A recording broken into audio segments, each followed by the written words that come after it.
রাষ্ট্র পরিচালনা খুবই ভেজাইল একটা কাজ ভাই। বিএনপির আজকে সরকার গঠন হয়েছে, শপথ নিয়েছেন, মন্ত্রিসভা গঠিত হয়েছে, প্রতিমন্ত্রী সভাও গঠিত হয়ে গেছে।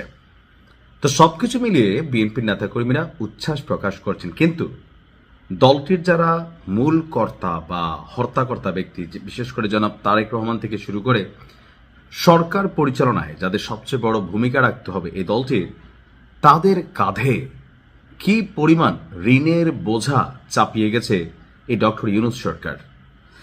শেখ বশির সাহেব, সম্ভবত আকিজ গ্রুপের কর্ণধার, তিনি একবার বলছিলেন যে এই অন্তর্বর্তী সরকারের ১.৫ বছরের শাসনামলে বিদেশ থেকে প্রায় ২১ লক্ষ কোটি টাকা ঋণ নেওয়া হয়েছে। এটা নিশ্চয় আপনারা অনেকেই দেখেছেন।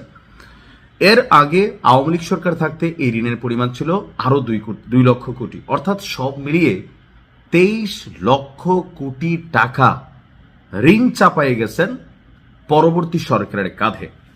যেহেতু বিএনপি এখন সরকার গঠন করেছে, ঠিক প্রথম দিনই এই সরকারের জন্য সবচেয়ে বড় চ্যালেঞ্জ হচ্ছে এই বৈদেশিক ঋণ পরিশোধ, নতুন করে ডেভেলপমেন্ট কার্যক্রম, ইকোনমিকে ব্যালেন্স করা, ডলারের রেটকে ব্যালেন্স রাখা, প্রবৃদ্ধির মাত্রা অর্জন করা, এরকম অনেক কিছু হিউজ চ্যালেঞ্জিং ইস্যু সামনে এসেছে।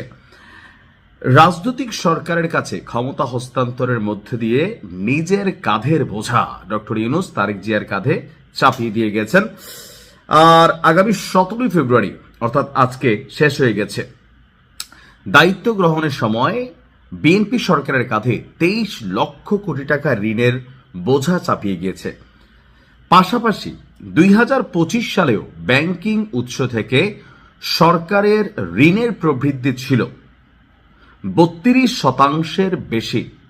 এমন পরিস্থিতিতে ক্ষমতা গ্রহণের প্রথম দিন থেকেই বিএনপি সরকারকে অর্থনীতির একটা বড় চ্যালেঞ্জ মোকাবেলা করতে হবে। বাংলাদেশ ব্যাংকের তথ্য অনুযায়ী ২০২৪-২৫ অর্থ বছর শেষে দেশি বিদেশি উৎস থেকে নেওয়া সরকারের ঋণের পরিমাণ দাঁড়ায় ২২,৫০,৯০৪ কোটি টাকা। চলতি অর্থ বছরের জুলাই থেকে ডিসেম্বরের সময়ে সরকার শুধুমাত্র ব্যাংকিং উৎস থেকেই ৬১,১৪৮ কোটি টাকা নিয়েছে। এখন আসলে এই ১.৫ বছরে দেশে কি উন্নতি হয়েছে, কি ডেভেলপমেন্ট হয়েছে, কি সংস্কার হয়েছে আমি আসলে জানি না। তবে অনেক জায়গায় রাস্তাঘাট, যেমন আমার কুমিল্লা ৫, এখানে বুড়িচুং ব্রাউনপাড়া যে রোড আছে, এই রোডটাতে উন্নয়নের কাজ হয়েছে।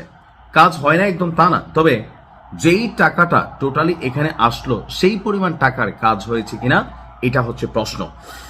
দর্শক, এই সময়ে ১০৭,৪০,০০,০০০ নেট বৈদেশিক ঋণ আমরা গ্রহণ করেছি। প্রতি ডলার ১২২ টাকা ধরে এর পরিমাণ ছিল ১৩,১০৩ কোটি টাকা। সেই হিসাবে চলতি অর্থ বছরের প্রথম ৬ মাসে সরকার দেশি বিদেশি উৎস থেকে ৭৪,২৫১ কোটি টাকা ঋণ নিয়েছে। সব মিলিয়ে গত ১.৫ বছরে আপনার সরকারের ঋণের পরিমাণ দাঁড়িয়েছে ২৩,২৫,১৫৫ কোটি টাকা। আমরা যারা ভাবতেছি যে বিএনপি সরকার আসার সাথে সাথে একদম সবকিছু জনাব Tarique Rahman I have a প্ল্যানের মাধ্যমে সুপার ম্যাজিক দিয়ে তিনি সব সমাধান করে ফেলবেন, এটা কিন্তু সম্ভব না। কেন?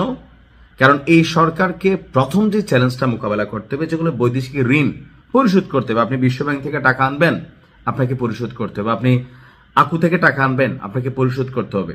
যেই দেশগুলোর সাথে বড় বড় মেগা প্রজেক্টগুলো কানেক্ট ছিল, অথবা ডক্টর ইউনূস সরকার বা তার যে উপদেষ্টারা যারা দেশ ছেড়ে এখন পালানো শুরু করছে, এই যে টাকা আনছে, আইনা কত টাকা ব্যয় করছে বা কত টাকা কি হয়েছে, সেটা হয়তো আস্তে ধীরে বের হওয়া শুরু হবে।